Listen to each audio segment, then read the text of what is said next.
সবাইকে ঈদ উল ফিতরের শুভেচ্ছা এবং ঈদ মুবারক।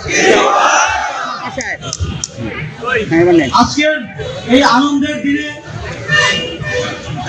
আমরা আমাদের সেই শহীদ ভাইদের ভুলে যাব না, তাদের আত্মত্যাগের বিনিময়ে এবার ঈদ আমাদের কাছে সত্যিকার অর্থে ঈদ মনে হচ্ছে।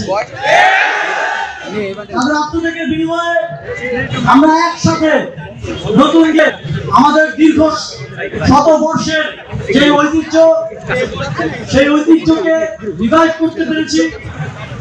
আজকে আমরা ঢাকার যেই ঐতিহ্যবাহী মিছিল, সেটা হয়তো কয়েক 100 বছর পর আবার আয়োজন করেছি।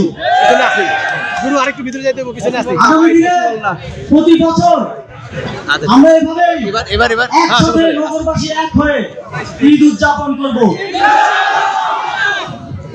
আমাদের ঈদের উৎসব এখন থেকে আনন্দময় হবে।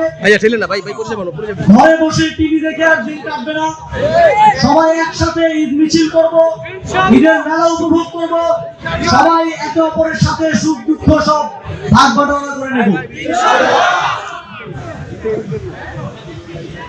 আপনাদের সকলকে আজকের ঢাকা উত্তর সিটি কর্পোরেশনের আয়োজনে যে ঈদের জামাত এবং তার পরবর্তী মিছিল এবং এই সাংস্কৃতিক অনুষ্ঠানে অংশগ্রহণ করার জন্য বিশেষভাবে ধন্যবাদ জানাতে চাই এবং আমাদের এই কর্মসূচিকে সফল করার জন্য আন্তরিকভাবে ধন্যবাদ জানাই।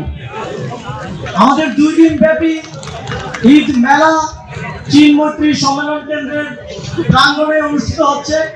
আপনারা সেখানে যাবেন, আপনারা পরিবার পরিচয় নিয়ে সেখানে যাবেন এবং এই মেলা উপভোগ করবেন।